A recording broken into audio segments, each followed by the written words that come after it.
Okay, inshallah, we are going live very soon. Okay, we are live. أعوذ بالله من الشيطان الرجيم. بسم الله الرحمن الرحيم. Assalamu alaikum wa rahmatullahi wa barakatuh. Thank you all for attending tonight's Ezzat Al-Thawab Majlis. As you all know from the announcements, this is for the mother of our dear community member, Brother Reza Alaghehband, for her mother who passed away last week in Yazd, Iran, and that was Sister Ezzat Khanom Seyed Abrishami. So inshallah, before we begin, if we can request everyone to recite a Surah Fatiha, followed by that we will have Surah Yasin, and then Dua Tawassul, followed by Sheikh Jafar's speech at 7:45. The timing here is incorrect. Sheikh Jafar's speech will actually be at 7:45. Surah Yasin will be at 7:15, Dua Tawassul will be at 7:30, and Sheikh Jafar's speech will be at 7:45. So inshallah, if we can all just take a moment to recite Surah Fatiha. Bismillah ar-Rahman ar-Rahim.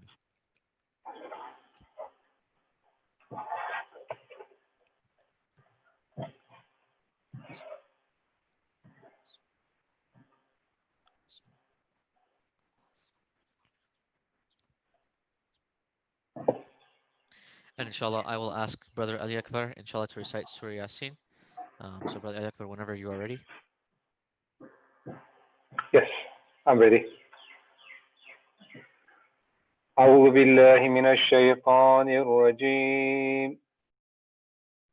بسم الله الرحمن الرحيم.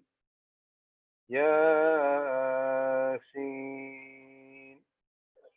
والقرآن الحكيم إنك لمن المرسلين على صراط مستقيم تنزيل العزيز الرحيم لتنذر قوما ما أنذر آباؤهم فهم غافلون لقد حق القول على أكثرهم فهم لا يؤمنون إنا جعلنا في أعناقهم أغلالا فهي إلى الأذقان فهم مقمحون وجعلنا من بين أيديهم سدا ومن خلفهم سدا فأغشيناهم فهم لا يبصرون وسواء عليهم أأنذرتهم أم لم تنذرهم لا يؤمنون إنما تنذر من اتبع الذكر وخشي الرحمن بالغيب فبشره بمغفرة وأجر كريم إنا نحن نحيي الموتى ونكتب ما قدموا وآثارهم وكل شيء أحصيناه في إمام مبين واضرب لهم مثلا أصحاب القرية إذ جاءها المرسلون إذا أرسلنا إليهم اثنين فكذبوهما فعززنا بثالث فقالوا إنا إليكم مرسلون قالوا ما أنتم إلا بشر مثلنا وما أنزل الرحمن من شيء إن أنتم إلا تكذبون قالوا ربنا يعلم إنا إليكم لمرسلون وما علينا إلا البلاغ المبين قالوا إنا تطيرنا بكم لئن لم تنتهوا لنرجمنكم وليمسنكم منا عذاب أليم قالوا طائركم معكم أئن ذكرتم بل أنتم قوم مسرفون وجاء من أقصى المدينة رجل يسعى قال يا قوم اتبعوا المرسلين اتبعوا من لا يسألكم أجرا وهم مهتدون وما لي لا أعبد الذي فطرني وإليه ترجعون أأتخذ من دونه آلهة إن يردني الرحمن بضر لا تغن عني شفاعتهم شيئا ولا ينقذون إني إذا لفي ضلال مبين إني آمنت بربكم فاسمعون قيل ادخل الجنة قال يا ليت قومي لا يعلمون بما غفر لي ربي وجعلني من المكرمين وما أنزلنا على قومه من بعده من جند من السماء وما كنا منزلين إن كانت إلا صيحة واحدة فإذا هم خامدون يا حسرة على العباد ما يأتيهم من رسول إلا كانوا به يستهزئون ألم يروا كم أهلكنا قبلهم من القرون أنهم إليهم لا يرجعون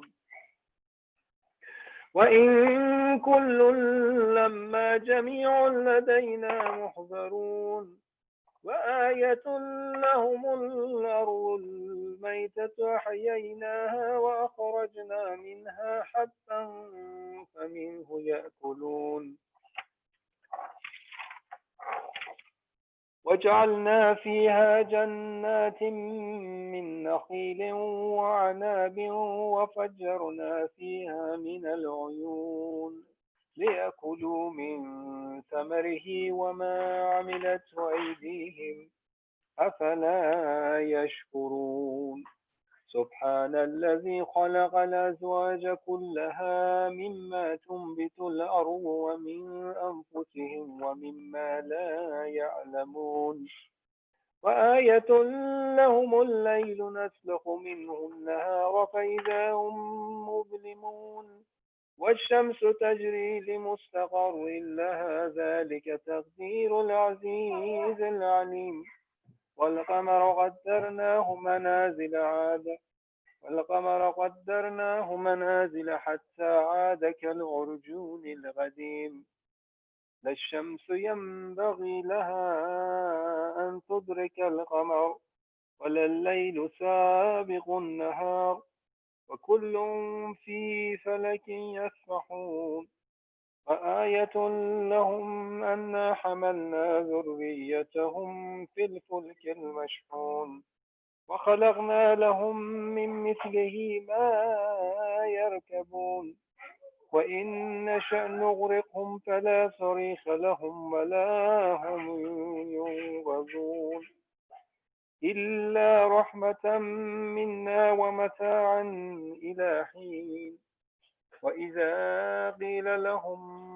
وإذا قيل لهم اتقوا ما بين أيديكم وما خلفكم لعلكم ترحمون وما تأتيهم من آية من آيات ربهم إلا كانوا عنها معرضين وإذا قيل لهم أنفقوا مما رزقكم الله قال الذين كفروا للذين آمنوا ونطعم من لو يشاء الله أطعمه إن أنتم إلا في ضلال مبين ويقولون متى هذا الوعد إن كنتم صادقين ما ينظرون إلا صيحة واحدة تأخذهم وهم يخصمون فلا يستطيعون توصية ولا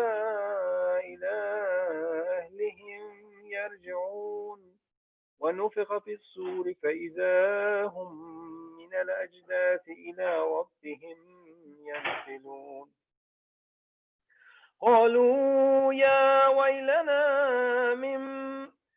قالوا يا ويلنا من بعثنا من مرقدنا هذا ما وعد الرحمن وصدق المرسلون إن كانت إلا صيحة واحدة فإذا هم جميع لدينا محضرون فاليوم لا تظلم نفس شيئا ولا تجزون إلا ما كنتم تعلمون إن أصحاب الجنة اليوم في شغل فاكهون هم وأزواجهم في ظلال على الأرائك متكئون لهم فيها فاكهة ولهم ما يدعون سلام قولا من رب رحيم وامتازوا اليوم أيها المجرمون ألم نعد إليكم يا بني آدم ألا تعبدوا الشيطان إنه لكم عدو مبين وأن اعبدوني هذا صراط مستقيم ولقد أضل منكم جبلا كثيرا أفلم تكونوا تعقلون هذه جهنم التي كنتم توعدون اصلوها اليوم بما كنتم تكفرون اليوم نختم على أفواههم وتكلمنا أيديهم وتشهد أرجلهم بما كانوا يكسبون ولو نشاء لطمسنا على أعينهم فاستبقوا الصراط فأنى يبصرون ولو نشاء لمسخناهم على مكانتهم فما استطاعوا مضيا ولا يرجعون ومن نعمره ننكسه في الخلق أفلا يعقلون وما علمناه الشعر وما ينبغي له إن هو إلا ذكر وقرآن مبين لينذر من كان حيا ويحق القول على الكافرين أولم يروا أنا خلقنا لهم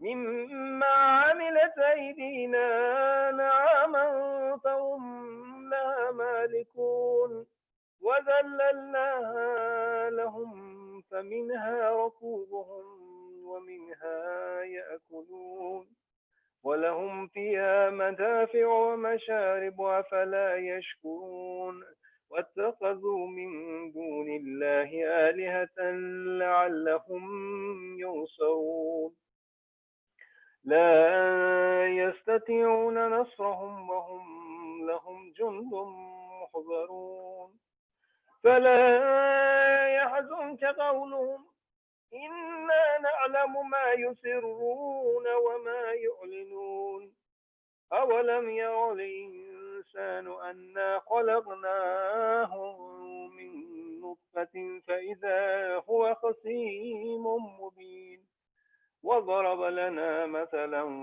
ونسي خلقه قال من يحيي العظام وهي رميم قل يحييها الذي أنشأها أول مرة وهو بكل خلق عليم الذي جعل لكم من الشجر الأخضر نارا فإذا أنتم منه توقدون أوليس الذي خلق السماوات والأرض بقادر على أن يخلق مثلهم بلى وهو الخلاق العليم إنما أمره إذا أراد شيئا أن يقول له كن فيكون فسبحان الذي بيده ملكوت كل شيء وإليه ترجعون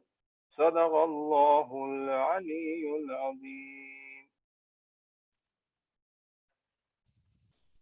Allahumma salli ala Muhammad wa ali Muhammad. Thank you, Brother Ali Akbar, for reciting Surah Yasin. Inshallah, again, as a reminder, we are here for the Majlis Esal-e-Thawab for the mother of our beloved community member, Brother Reza Alaghehband's mother, who passed away in Iran, Yazd, last week. Her name was Sister Ezzat Khanom Seyed Abrishami. So, inshallah, again, before I recite Dua Tawassal, if we can all one more time recite Surah Fatiha.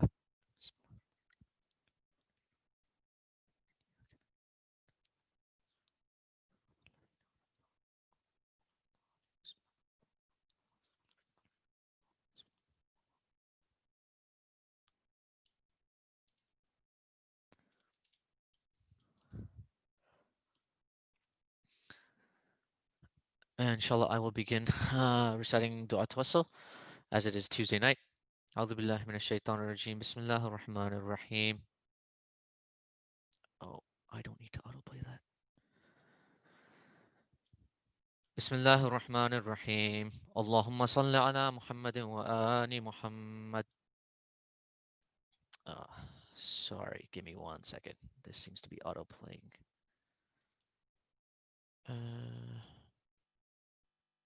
Okay.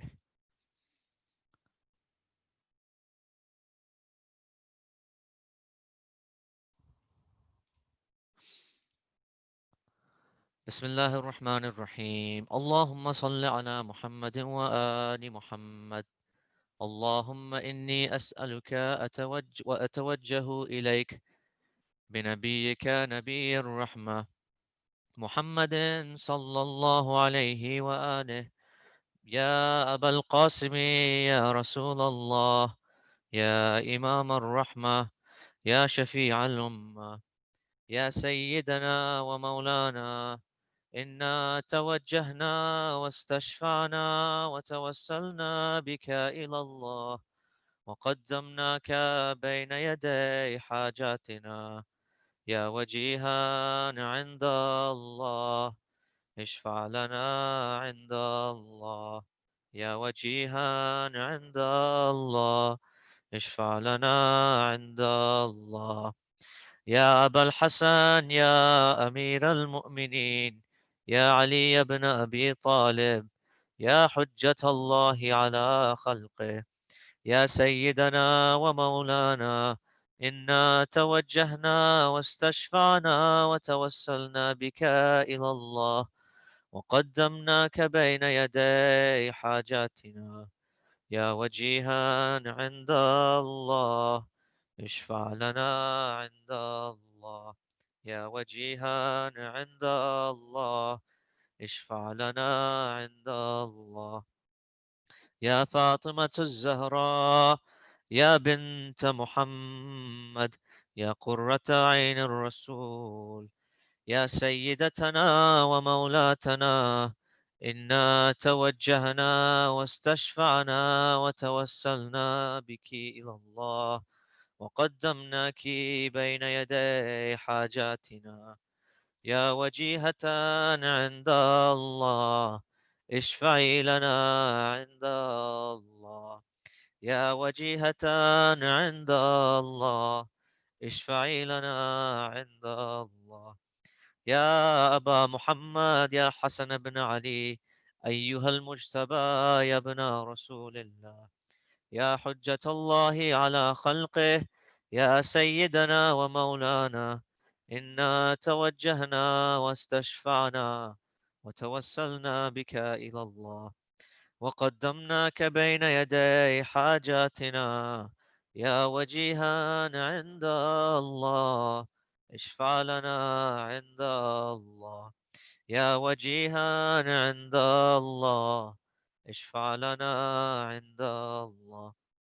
يا أبا عبد الله يا حسين بن علي، أيها الشهيد يا ابن رسول الله، يا حجة الله على خلقه، يا سيدنا ومولانا، إنا توجهنا واستشفعنا وتوسلنا بك إلى الله، وقدمناك بين يدي حاجاتنا، يا وجيها عند الله اشفع لنا عند الله. يا وجيها عند الله اشفع لنا عند الله. يا أبا الحسن يا علي يا ابن الحسين يا زين العابدين يا ابن رسول الله. يا حجة الله على خلقه يا سيدنا ومولانا. إنا توجهنا واستشفعنا وتوسلنا بك إلى الله وقدمناك بين يدي حاجاتنا. يا وجيها عند الله اشفع لنا عند الله. يا وجيها عند الله اشفع لنا عند الله. يا أبا جعفر يا محمد بن علي أيها الباقر يا ابن رسول الله.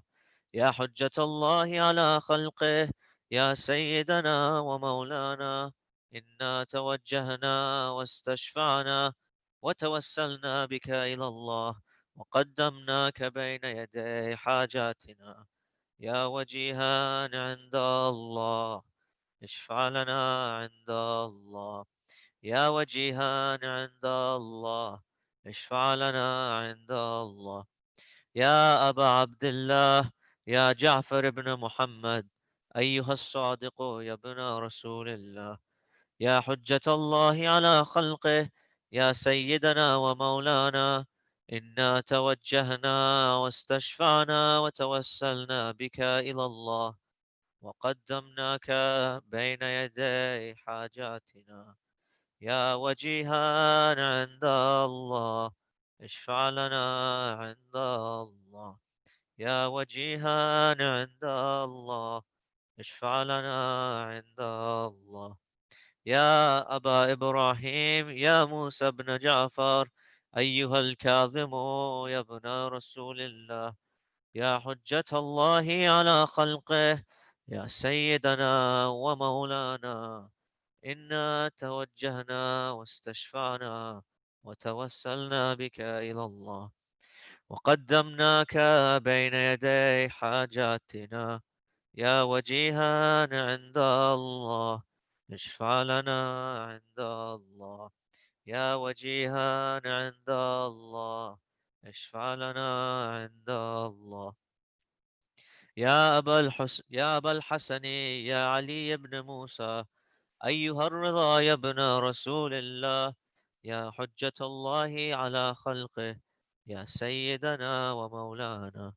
إنا توجهنا واستشفعنا وتوسلنا بك إلى الله وقدمناك بين يدي حاجاتنا. يا وجيها عند الله اشفع لنا عند الله. يا وجيها عند الله اشفع لنا عند الله. يا أبا جعفر يا محمد بن علي أيها التقي الجواد يا ابن رسول الله. يا حجة الله على خلقه يا سيدنا ومولانا. إنا توجهنا واستشفعنا وتوسلنا بك إلى الله وقدمناك بين يدي حاجاتنا. يا وجيها عند الله اشفع لنا عند الله. يا وجيها عند الله اشفع لنا عند الله.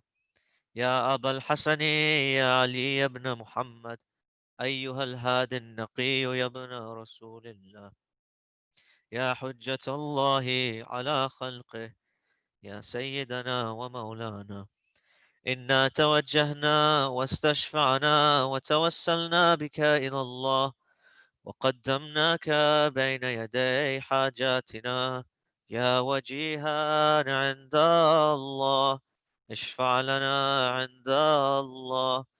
يا أبا يا وجيها عند الله اشفع لنا عند الله.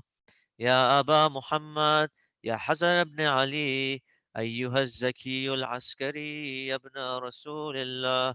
يا حجة الله على خلقه يا سيدنا ومولانا، إنا توجهنا واستشفعنا وتوسلنا بك إلى الله، وقدمناك بين يدي حاجاتنا. يا وجيها عند الله، اشفع لنا عند الله. يا وجيها عند الله، اشفع لنا عند الله. يا وصي الحسن والخلف الحجة، أيها القائم المنتظر المهدي، يا ابن رسول الله، يا حجة الله على خلقه، يا سيدنا ومولانا، إنا توجهنا واستشفعنا وتوسلنا بك إلى الله، وقدمناك بين يدي حاجاتنا. يا وجيها عند الله، اشفع لنا عند الله. يا وجيها عند الله، اشفع لنا عند الله. يا سادتي وموالي، إني توجهت بكم أئمتي وعدتي ليوم فقري وحاجتي إلى الله، وتوسلت بكم إلى الله، واستشفعت بكم إلى الله، فاشفعوا لي عند الله، واستنقذوني من ذنوبي عند الله، فإنكم وسيلتي إلى الله، وبحبكم وبقربكم أرجو نجاة من الله، فكونوا عند الله رجائي. يا سادتي يا أولياء الله، صلى الله عليهم أجمعين، ولعن الله أعداء الله ظالميهم من الأولين والآخرين. آمين يا رب العالمين. اللهم صل على محمد وآل محمد وعجل فرجهم. And again, if we can just recite one more Surah Fatiha for the mother of Brother Reza Alaghehband, Sister Ezzat Khanom Seyed Abrishami, بعد صلوات على محمد وآل محمد. اللهم صل على محمد.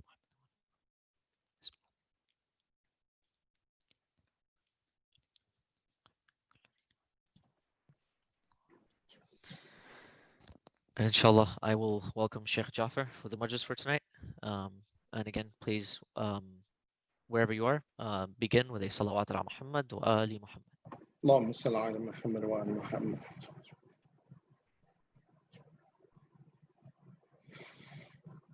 أعوذ بالله من الشيطان اللعين الرجيم. بسم الله الرحمن الرحيم.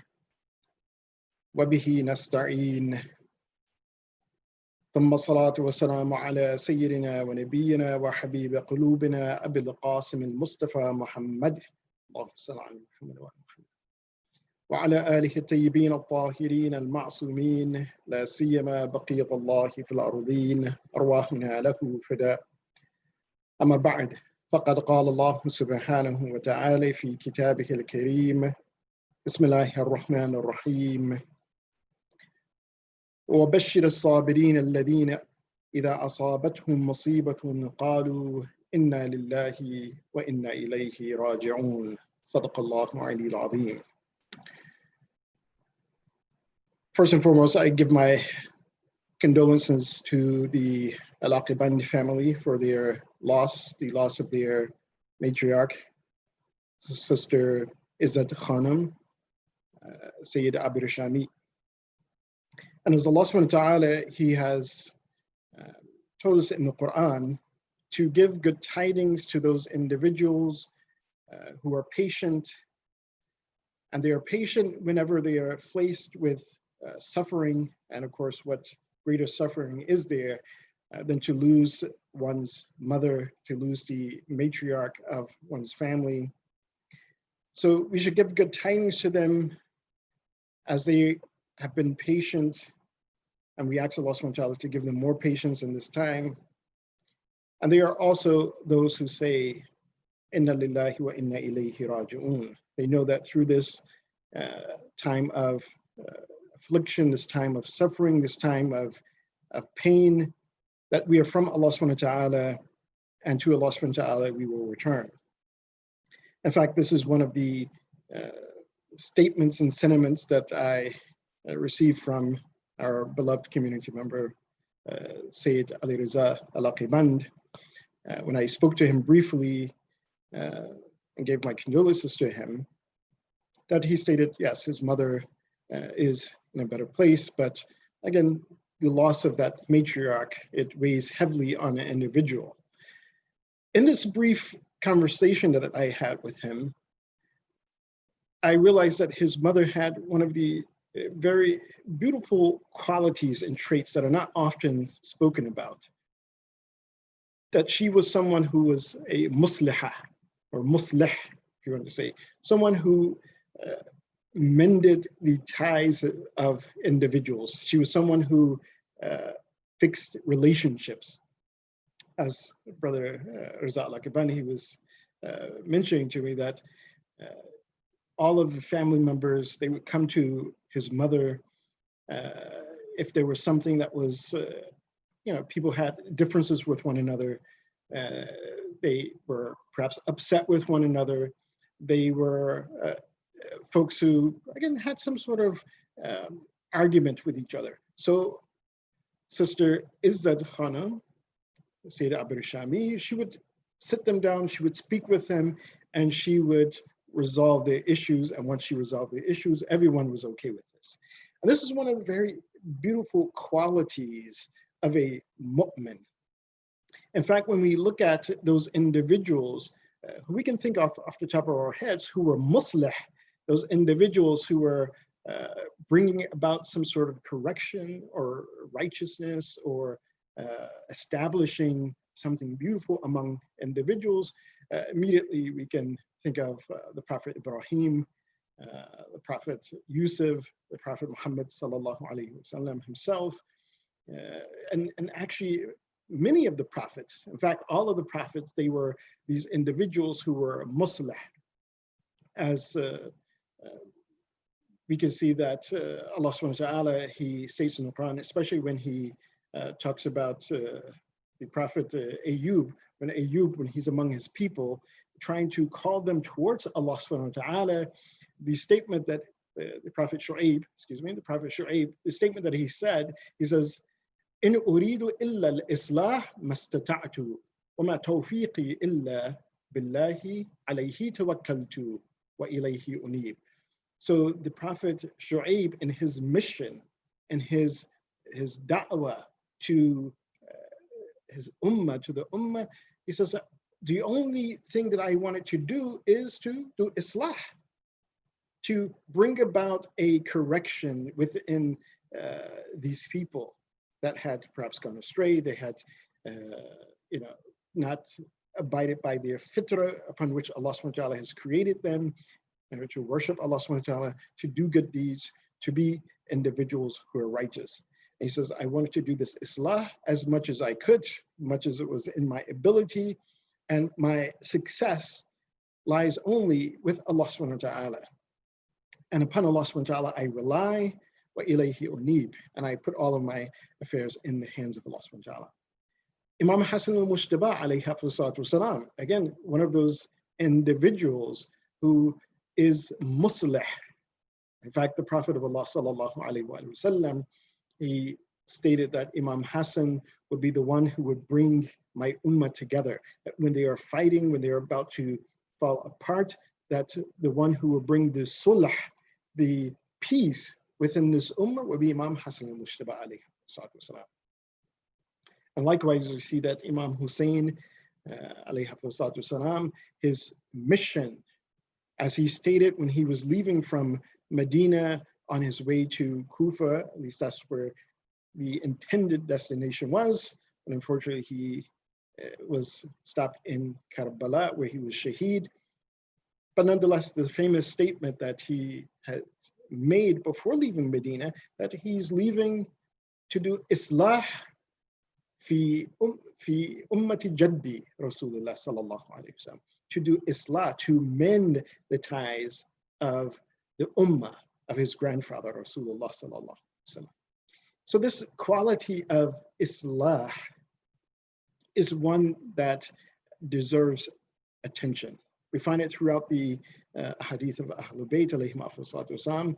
In fact, one of the hadith that I will point to and we will discuss, because I think it's very important in order to understand this quality of being muslih, as Khanom or Ezzat Khanom Seyed Abrishami, she was.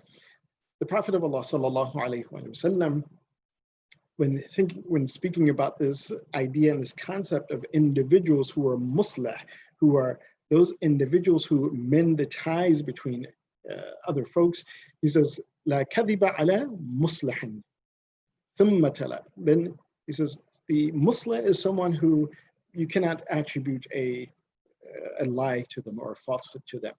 And then he recited this verse 70 of Surah Yusuf, when Allah subhanahu wa ta'ala, he states, فَلَمَّا جَهَّزَهُمْ بِجَهَازِهِمْ جَعَلَ السِّقَايَةَ فِي رَحْلِ أَخِيهِ ثُمَّ أَذَّنَ مُؤَذِّنٍ أَيَّتُهَا الْعِيرُ إِنَّكُمْ لَسَارِقُونَ.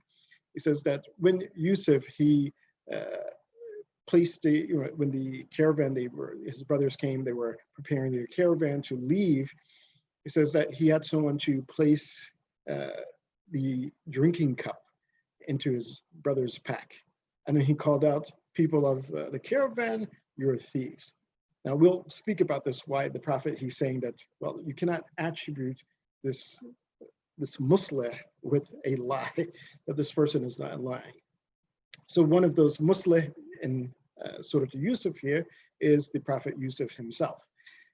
And then the Prophet of Allah sallallahu alaihi wasallam, he says, Wallahi, I swear by Allah, ma sariqu wa ma kadhiba.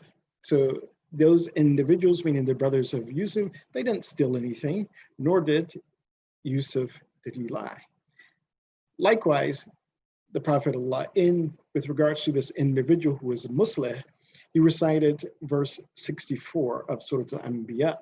When Allah subhanahu wa ta'ala, he narrates part of the story of Ibrahim, where Ibrahim, after destroying the idols, all of the idols except for the biggest idol, he hung the mallet around the neck of the biggest idol. Then qala, and when they asked Ibrahim about it, that, well, who did this bi'alihatina? Who destroyed our gods? So Ibrahim, he said, qala fa'aluhu kabiruhum hadha fas'aluhum in kanu yantiqun. He says, well, the biggest idol, he crushed all the other idols. Apparently he has a mallet around his neck. He says, so therefore ask that idol if that idol speaks. So these are two examples that the Prophet of Allah sallallahu alaihi wasallam, he gave about the muslih, and he says that no, these muslih, you cannot attribute a lie to them, because it becomes a question in our minds. Well, why did Ibrahim say that the biggest idol crushed the other idols, when in fact Ibrahim did it? And why did Yusuf, alayhim wasalam, we say that, well, people of the caravan, you've stolen, and in fact they have not stolen. And in both cases, we cannot attribute a lie to these prophets, alayhim wasalam. So that makes us wonder that what is this quality of a muslih? What is this quality of one who mends ties, who brings people together? First and foremost, we must understand that what is Islah in itself? Islah, when we examine it, when we look into it in depth, Islah is the act of establishing and building something. You're building something that is righteous, that is good. You're building something that is gravitating, or whether it's a relationship, whether it's a society, as Shu'aib, he said that the only thing that he wanted to do within that ummah society, he says, illa al-islah. So you're building and establishing something upon a righteous foundation. Islah also means that you're making a change. You're changing something for the better, or you're changing something to correct something that's wrong. And then even if something is correct, you still are able to do islah. Why? Because again, in the idea and concept of islah, it means that you're making something better. And so this will become more clear when we look at the types of islah. And we'll kind of go through these and indicate on some of those things. So first and foremost, islah, the types of islah that one may engage in. And in fact, these are the primary methods or types of islah that a person must engage in first prior to being muslih. Because muslih is one who is moving forth. Muslih is one who is trying to mend ties of others.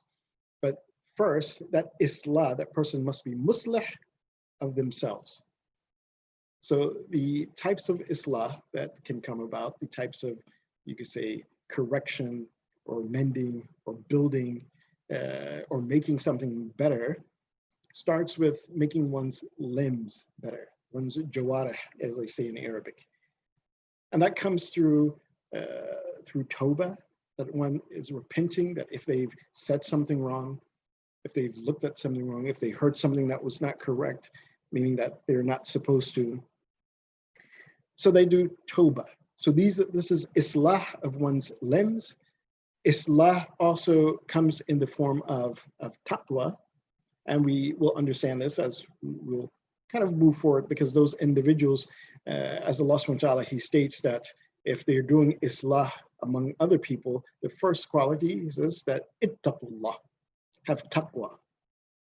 So have ittaqullah wa aslahu bainakum. So have taqwa, be conscious of Allah subhanahu wa ta'ala.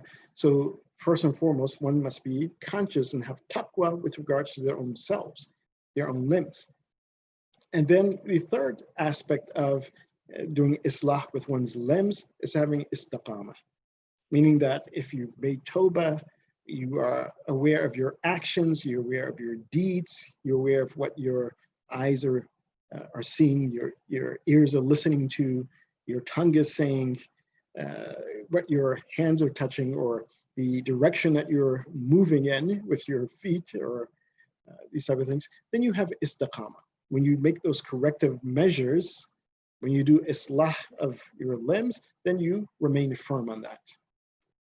The second type of islah that one should and must engage in if they are to become muslih, someone who is, again, not only righteous, but one who is advocating righteousness and one who is fixing and mending ties with others, that individual must have islah fil qulub, islah within their hearts. And this only comes about through sincerity, ikhlas. So again, that person who's muslih is one who is sincere. And when we look at what Allah subhanahu wa ta'ala, He states about the prophets of Allah subhanahu wa ta'ala, He says with regards to Ibrahim, وَوَهَبْنَا لَهُ إِسْحَاقَ وَيَعْقُوبَ نَافِلَةً وَكُلًّا جَعَلْنَا صَالِحِينَ. So Allah subhanahu wa ta'ala, He said that He is given to the Prophet Ibrahim, Ishaq, wa Yaqub, and both of them, or rather all of them, they are what? Salihin. They're those individuals who are salih, who are righteousness. And a part of that righteousness comes through their ikhlas. If their hearts are pure, they are sincere in their actions and what they do, then they must be mukhlis. Another way of, or within this type of islah of the heart, it will come through being truthful, being sadiq. And again, this is very important to understand this quality of the muslih, being someone who is truthful, someone who is not being kadhib, and here being kadhib to resolve or to do something that is in their own particular favor. That, okay, I'll tell a lie and it will benefit me. But that individual is sadiq, not looking to lie or to be dishonest, and particularly in a way that it will favor their own selves, their own nafs, their own needs or their own wants.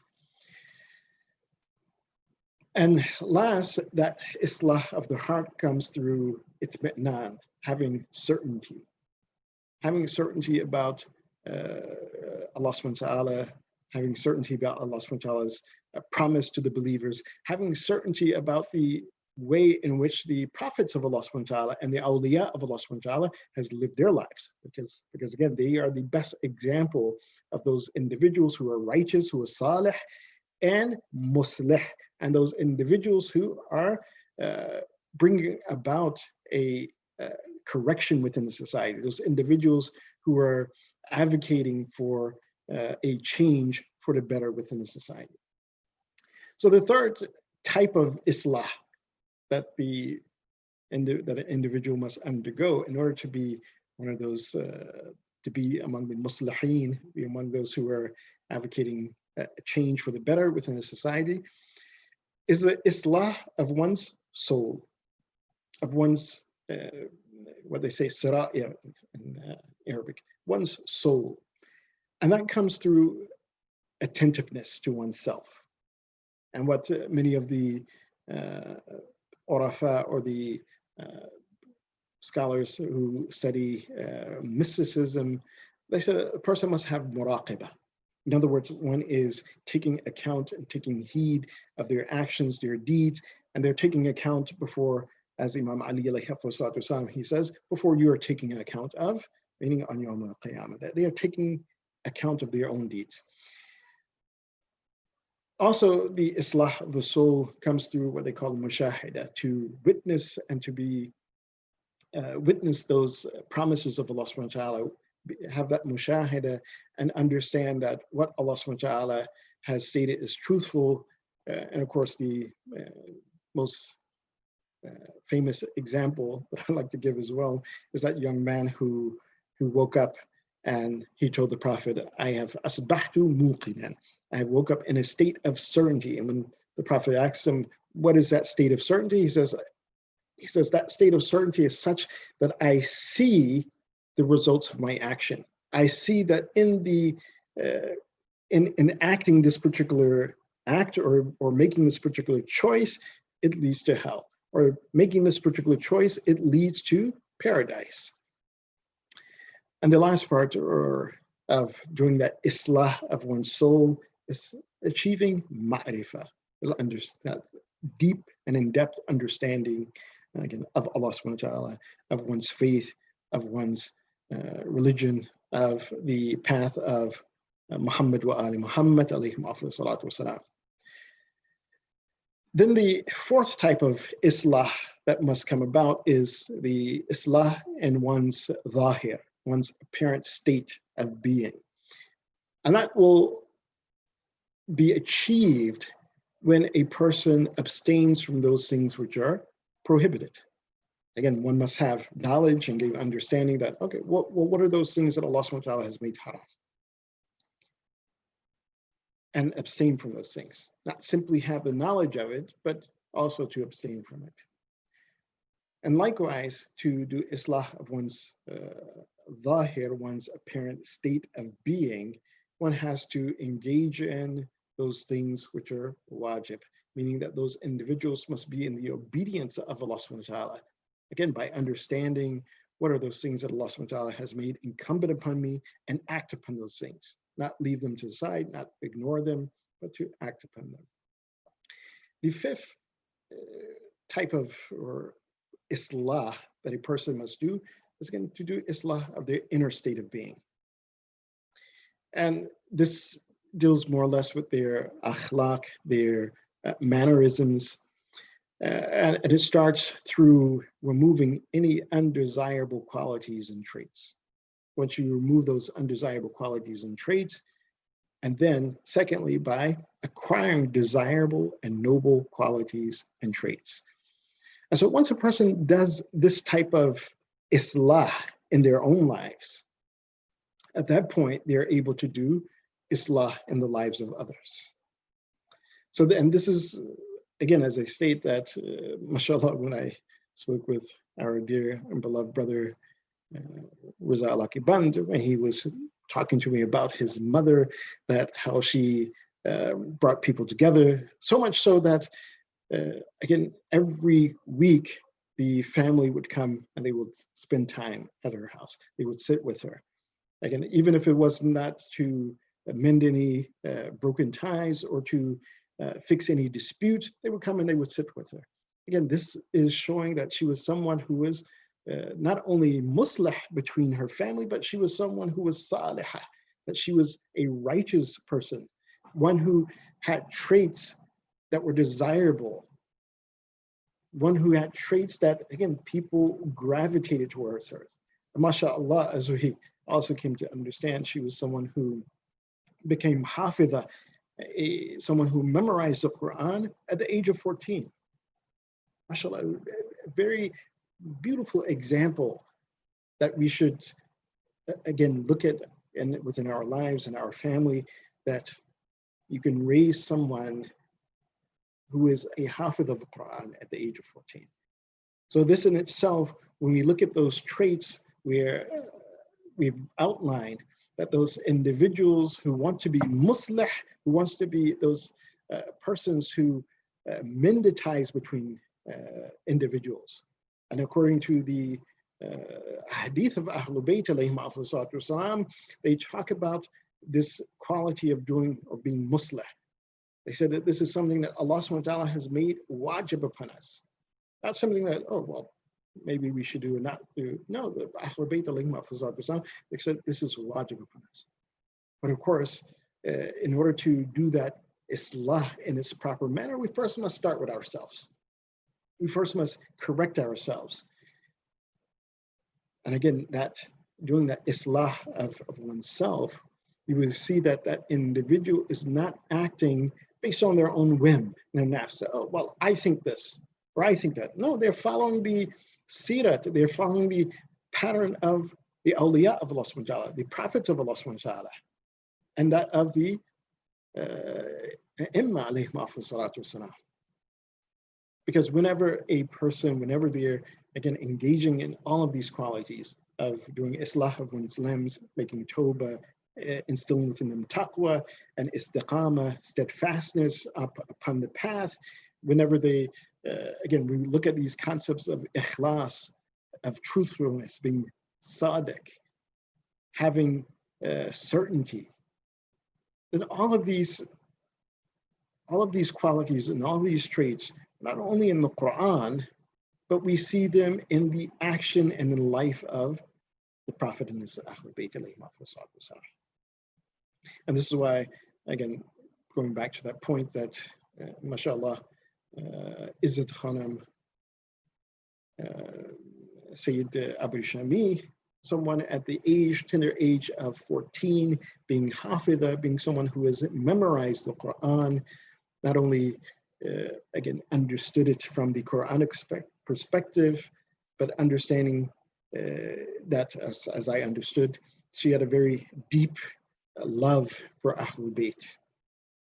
And having that deep love for Ahlul Bayt and being a person who memorized the Quran, and she was able to embody that quality of being salih, being someone who is righteous. And then she fulfilled her duty and her responsibility of being muslih.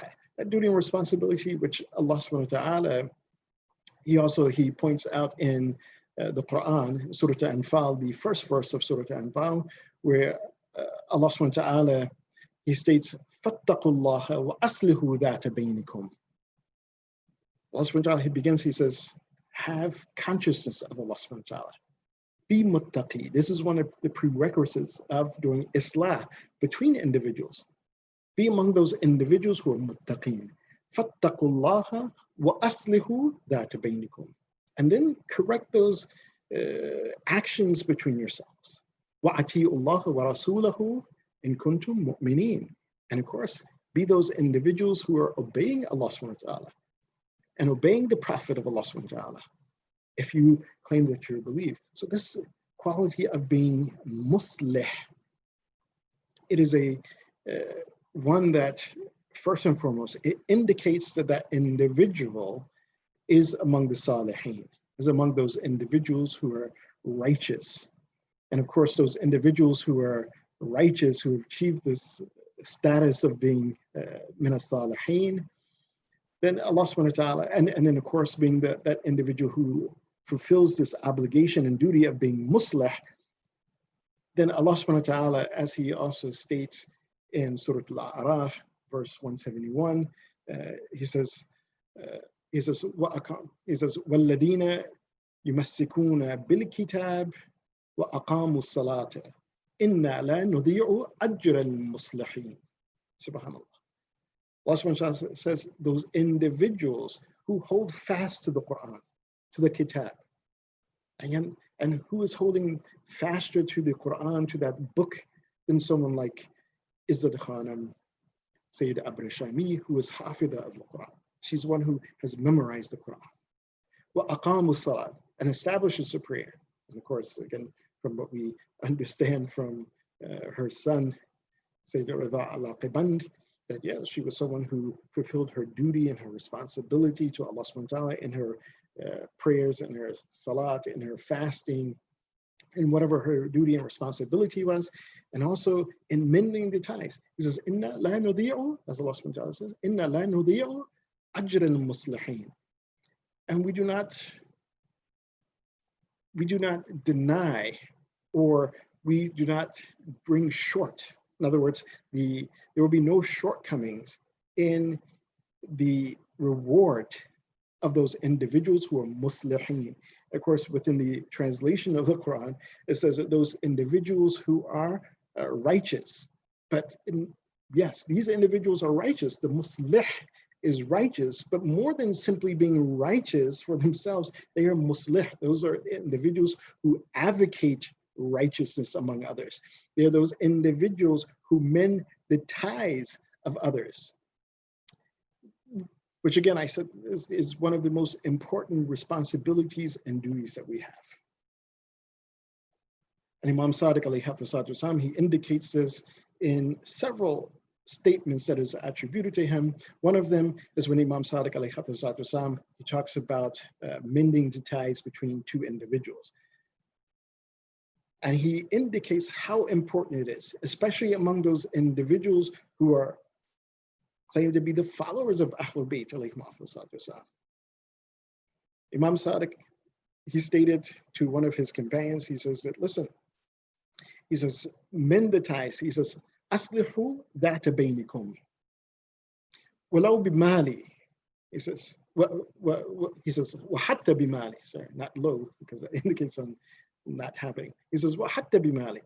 He says that if they are two of the believers, those individuals who claim that they are following Muhammad wa ali Muhammad alayhi salam, he says, mend the ties between them, fix their relationship. And Imam Sa'id, he says, even if you have to use my wealth, even if you have to come and get money from me, or if there's a haqq that I have over you, which is maybe the haqq of the homes or the zakat or whatever, he says, use that to mend the ties between the believers, between the mu'mineen.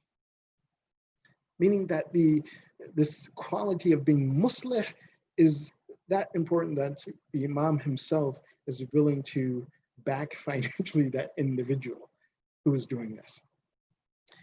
And then even the Imam, he stated that it is better that a person, he says, what is more beloved to me is that an individual does islah between two people, mends the ties between two people. He says this is better to me than someone going and actually paying money to give sadaqah or giving 2 dirham of sadaqah. That this, fixing the relationship between the two individuals. This is the importance of Islah. And we come back to that hadith of Rasulullah sallallahu alaihi wasallam and the example that we see in Ibrahim and the example that we see in the Prophet Yusuf, that again, they're statements that when the Prophet Yusuf, he put the cup, the goblet in the backpack of his brother, it was not to achieve anything for his own personal gain, but it was to do islah with his family, to make sure that the family came back together. And so that individual, as Rasulullah, he states, he says that la kadhiba ala muslah. Even Imam Sadiq alayhi wasallam has a similar hadith or tradition. He says, laysa bikadhabin muslah, or al-muslah laysa bikadhabin. So the person who is muslah is not someone who is lying, not someone who is trying to gain benefit. So if that muslah, he says, for example, two individuals are arguing, they won't end their argument, so the muslah comes between them, and he tells one person, says, well, you know what, he apologizes to you, so why don't you apologize to them as well? And this person says, okay, I apologize. And he goes back to that other individual.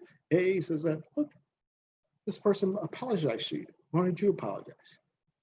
So what they're doing, this muslah, he's not gaining anything, but rather making these two individuals are coming back together. And that was the action of Yusuf in that particular scenario, bringing together a family that had been torn apart, and been torn apart by a lie. That the brothers who threw Yusuf in the well lied that, oh, well, a wolf came and ate Yusuf. They were trying to make their own personal gain, to be in favor with their father more than Yusuf. But then Yusuf, he, again, through this Islah, he brought the family back together. And likewise, when Ibrahim, alayhi salam, when he hung the mallet around the neck of the biggest idol, says, look, well, if this idol can talk, then ask him. That he's the one who smashed the other idols. If he can talk, then he will tell you. So what Ibrahim was doing, he's doing Islah between the Abd of Allah subhanahu wa ta'ala, the Makhluk of Allah subhanahu wa ta'ala, and the Khaliq, and the Creator. And so therefore, he's engaging in this action, again, to bring that individual back to Allah subhanahu wa ta'ala. Again, with no personal gain for himself. This is the act of the Muslim. And someone who is a Muslim, as Allah subhanahu wa ta'ala, he has stated that la yudhi'u ajran muslihin. Allah subhanahu wa ta'ala, he will not make the reward of the Muslim short. That it would not be overlooked, or that Muslim would not be shortchanged in their ajr, in their reward. And I can say that this is something that we have some indication of as well, as Ezzat Khanom Seyed Abrishami, that she is buried in Yazd, next to one of the Imamzadeh in Yazd, called Imamzadeh Jafar, or sometimes Imamzadeh Abu Jafar.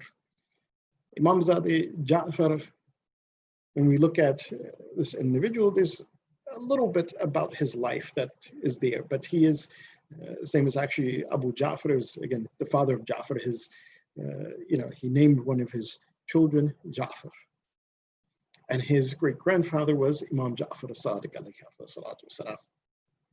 So Abu Ja'far, again, his name is Muhammad ibn Ali ibn Ubaidullah Ahmed ibn Ali ibn Ja'far as-Sadiq alayhi wasallam. So he is from the nasl, from the children of Ali, who was the son of Imam Ja'far as-Sadiq alayhi wasallam. But again, someone who was raised with that sense of righteousness. He was among the Salihin. And among those individuals who was connected to Allah subhanahu wa ta'ala. But of course, the unfortunate circumstance of the Ahlul Bayt alayhim under the Abbasid government led this grandchild of Imam Ja'far as-Sadiq to flee to Iran, to the middle of Iran, to Yazd.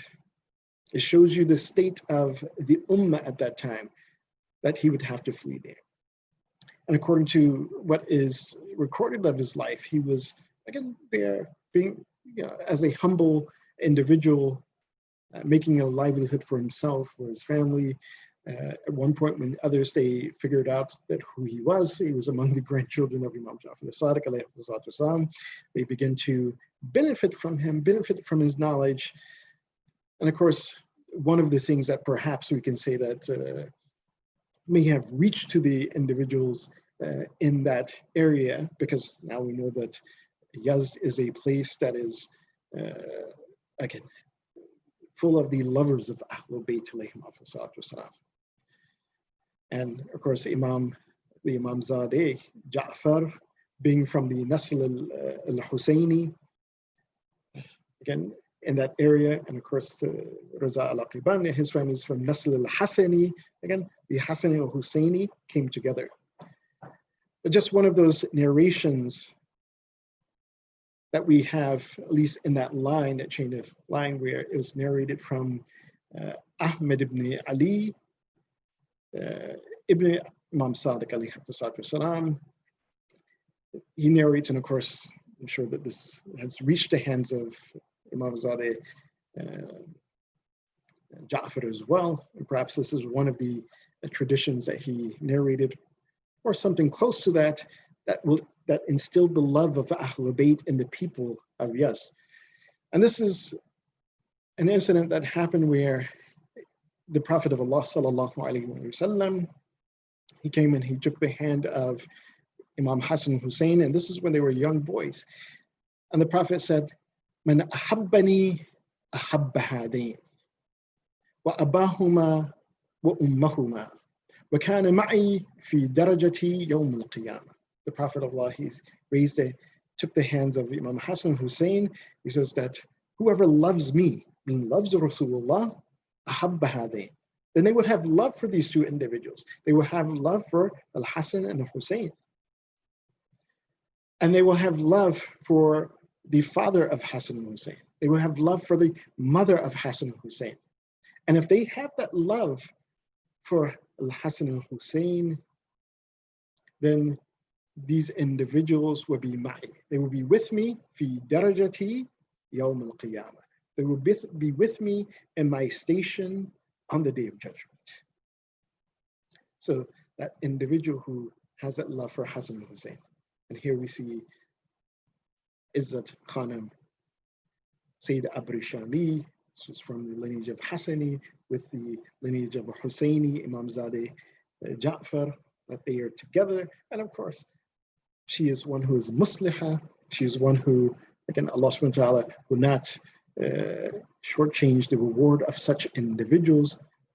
And therefore, she was able to be buried in this sacred place, around this sacred shrine that normally is reserved for individuals of, what people would think there, and according to customs, maybe like ulama, scholars, or someone who is of that kind of caliber. MashaAllah, this beloved matriarch of this family, who is musliha, who's fulfilling that duty and responsibility, was able to be buried there. She was musliha, just as her forefathers were the Ahlul Bayt, the Prophet of Allah, the Imams, just as the Imam Zadeh, who she's buried next to, again, being muslih, being an individual that followed in his footsteps, in the footsteps of his grandfather, Imam Jafar as-Sadiq, someone who followed in the footsteps of their grandfather, but was able to fortunately find refuge in a place like Yazd, away from the hands of the tyrannical Abbasid dynasty, something that unfortunately not every member of his family was able to do. And if we go back and we look at what happened to his great-grandfather, Imam Jafar as-Sadiq alayhi salam, under the Khilafah of Mansur al-Dawaniqi, that the Imam was disrespected by Mansur al-Dawaniqi. He did not have what the Prophet of Allah, he said, that whoever has love for Hassan and Hussein and their parents, that they will be with me. Mansur didn't have that love in his heart.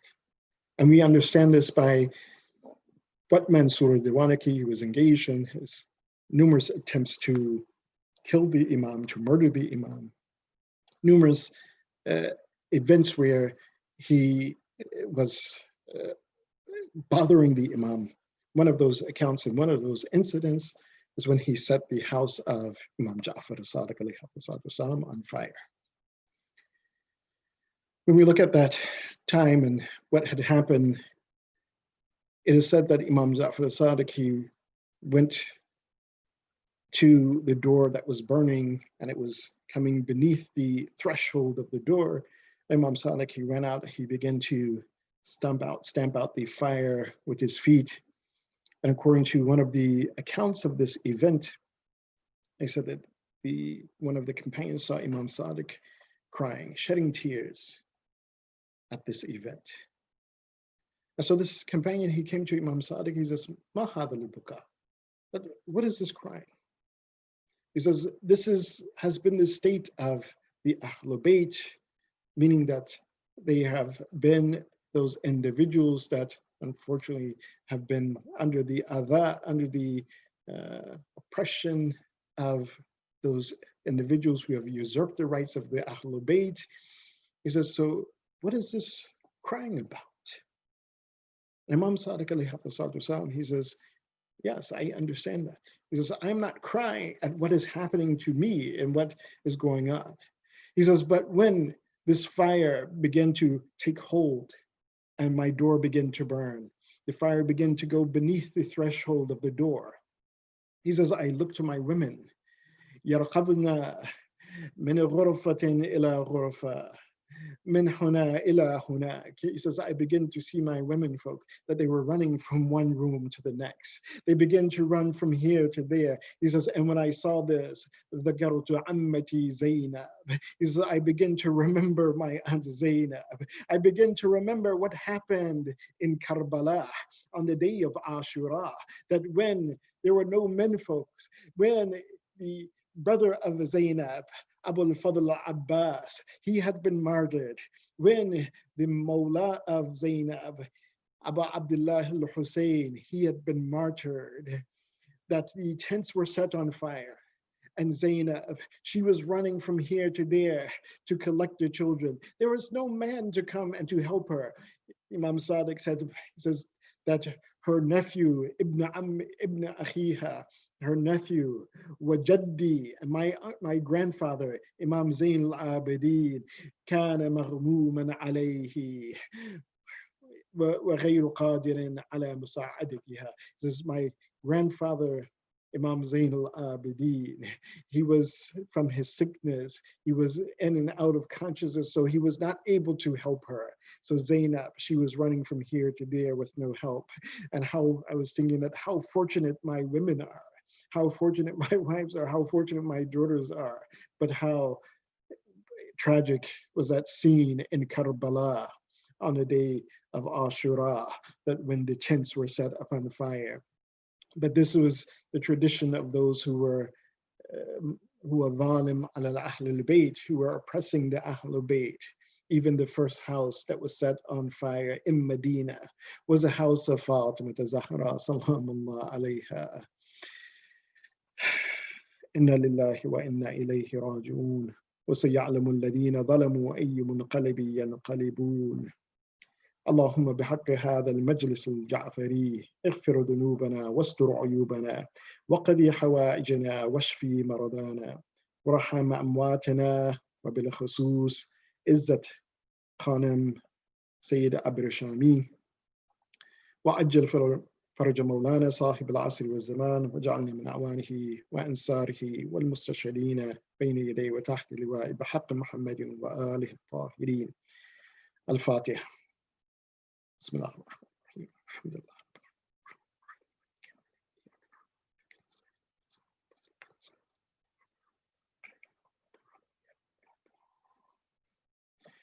اللهم صل على محمد.